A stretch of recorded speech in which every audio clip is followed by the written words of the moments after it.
5학년 2반 오늘 사회 시간에는 신라가 삼국통일하기 바로 이전에 삼국의 시대가 어떠했는지를 알아보았고, 오늘은 새로운 주제 신라가 어떻게 삼국을 통일하게 되었는지와 그리고 신라가 삼국을 통일하고 나서 신라 삼국 통일 이후에 세워진 나라가 있는데 그 나라가 바로 발해입니다. 발해의 건국 과정을 알아보도록 하겠습니다. 먼저 신라가 삼국 통일하기 위해서 삼국 중에 다른 나라들을 공격하였는데 먼저 어떤 나라를 공격하였을까요? 바로 백제입니다. 왜냐하면 백제의 전성기는 4세기였고 신라가 삼국 통일을 한 즈음은 6세기인데 전성기를 이미 지나버렸기 때문에 나라가 굉장히 혼란스러웠습니다. 그래서 정신이 없는 백제를 신라와 당나라가 연합군을 만들어서 공격하였고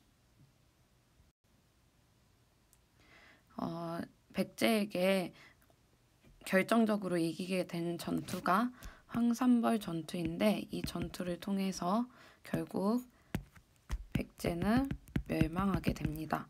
황산벌 전투를 조금 더 자세히 알아보면 신라의 김유신이 5만의 군대와 화랑을 가지고서 백제를 공격하였고 황산벌이라는 곳에서 백제의 계백 장군이 5천의 군대로 마지막 전투를 벌였지만 결국 이 전투에서 지게 되고 황산벌 전투를 계기로 계속해서 진군한 신라는 결국 백제의 수도인 사비, 지금의 부여를 뺏어서 사비성이 함락되고 백제가 660년에 멸망하게 됩니다.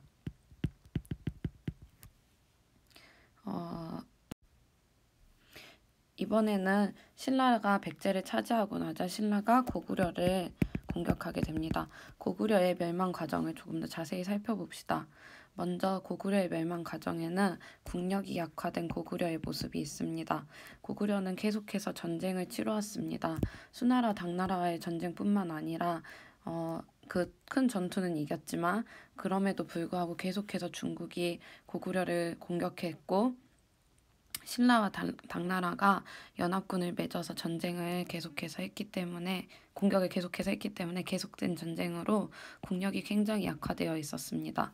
그리고 고구려의 왕은 아니었지만 왕처럼 큰 권력을 가졌던 영계소문이 죽자 내부에서 치열한 권력 다툼이 일어나서 서로 누가 권력을 가지느냐에 관심을 갖고 전쟁을 준비하거나 나라를 잘 다스리는 것에는 크게 관심이 없어서 내부의 권력 다툼으로 인해 결국 정권이 굉장히 부패하고 고구려가 하나로 힘을 합치지 못하고 힘을 많이 잃었습니다. 이 상황에서 나당 연합군이 공격을 하여서 결국은 고구려의 수도였던 평양성이 668년에 함락되어 고구려도 멸망하게 됩니다. 그러면 고구려와 백제가 신라에게 멸망했기 때문에 한 번에 나라가 다 통일이 되고 나라가 안정화되었을까요? 그렇지는 않겠죠. 고구려와 백제의 유민들, 즉 나라를 잃고 떠돌아다니는 사람들이 나라를 다시 일으켜 보겠다고 부흥운동을 하게 됩니다.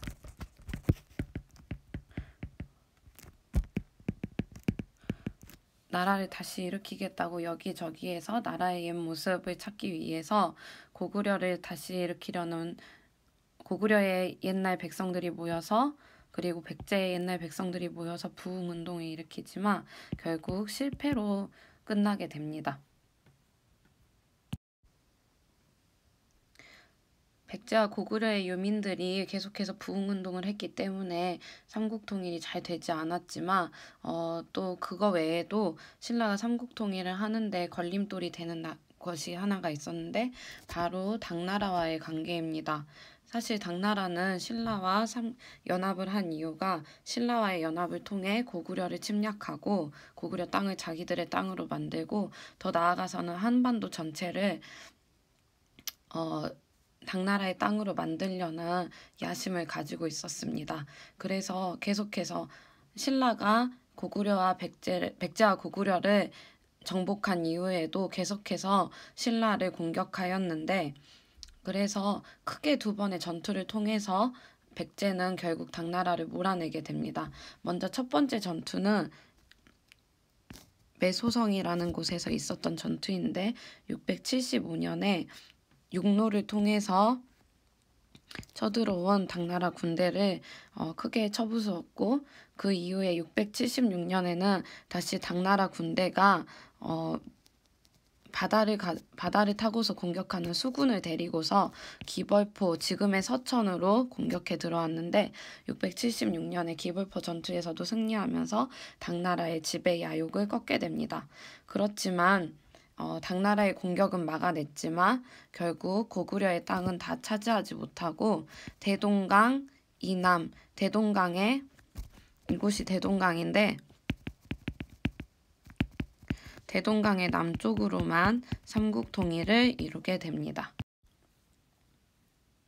신라가 대동강 이남만을 차지하였는데, 그러면 대동강 이북의 땅은 모두 중국에게 뺏겨버렸을까요? 물론 처음에는 대동강 이북의 땅은 당나라가 직접 통치한 것이 맞습니다. 그렇지만 우리 조상들이 그렇게 중국에게 쉽게 나라를 빼앗기고 있을 리가 없지요. 그래서 고구려를 이어받은 나라 발해가 대동강 이북에 세워지게 됩니다. 발해의 건국 과정을 조금 더 자세히 살펴보면 당나라는 고구려 땅을 직접 다스리고자 하였고, 당에 저항하는 고구려 유민들을 강제로 당나라 이곳저곳에 옮겨 살게 하였습니다. 그렇지만 고구려 유민들은 고구려인으로서의 긍지를 잊지 않고 있었고, 고구려 장수였던 대조영이 고구려 유민들을 이끌고 동모산 기슭에 와서 발해를 세웠습니다. 동모산은 지금 지도상에 보면 현재의 우리나라보다도 조금 더 북쪽에 중국 땅에 있는 산인데, 이 기슭에 고구려 유민과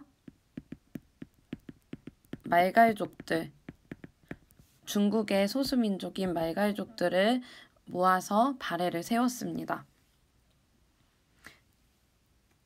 698년에 발해가 이렇게 건국되었고, 대조영의 발해 건국 선포 한 내용을 조금 더 자세히 알아보면, 우리 고구려가 멸망한 지 30년이 지났습니다.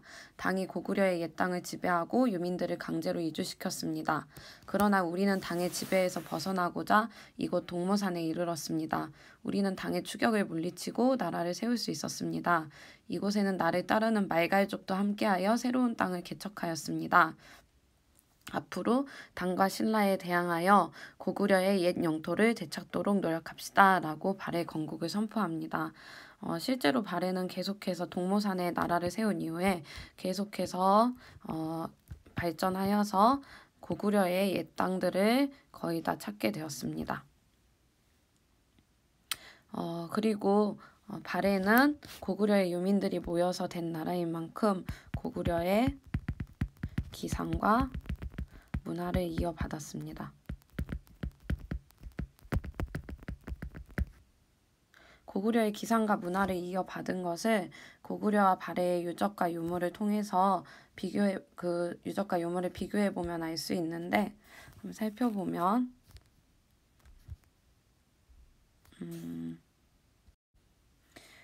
고구려의 수막새, 기와 끝을 막는 기와가 이렇게 연꽃무늬를 새겼는데, 발해의 수막새도 굉장히 유사한 모습을 하고 있고, 또 고구려에서 집을 지을 때 추운 북쪽 지방이니만큼 온도를 사용했었는데, 발해에서도 비슷한 방식으로 온도를 만든 것을 알 수 있습니다.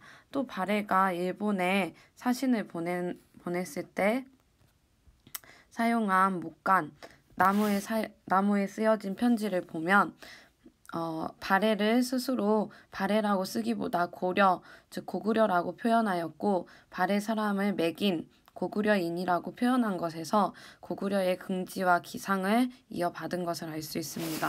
발해의 사신이 한 말도 남아있는데 발해 사신 스스로가 발해는 고구려의 옛 땅을 회복하고 부여의 풍습을 지녔다라고 말하여 발해인들 스스로가 고구려의 계승국 곧 고구려를 이어받은 나라임을 알 수 있는 증거가 남겨져 있습니다. 내일 또 오늘 공부한 내용을 집 나간 며느리 가르치기를 통해서 알아보고 또 통일신라가 세워진 역사적 의의와 한계점은 수행평가지를 통해서 한번 알아보도록 하겠습니다.